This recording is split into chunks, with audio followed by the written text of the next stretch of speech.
A fallen officer through the eyes of his close friend.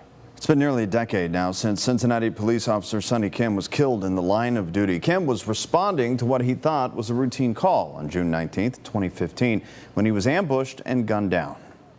His death shook our city, of course, but maybe no one feels the absence more than fellow officer Buddy Blankenship. He lost not just a colleague, but a best friend of nearly 30 years. Reporter Alex Knoll brings us a powerful story here of friendship, legacy, and the promise to never forget.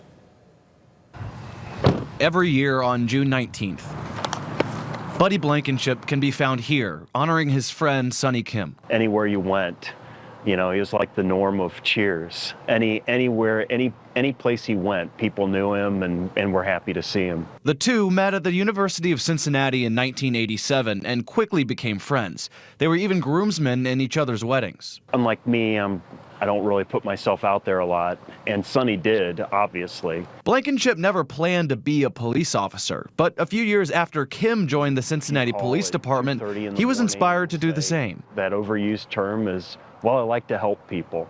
Well, he really did. And Kim helped everyone up until his final moments. On June 19, 2015, Kim was lured to the corner of Wetzel Avenue and Rose Street by a report of an armed man walking around getting belligerent. The caller was the same man who shot and killed him. What do you remember about that day 10 years ago?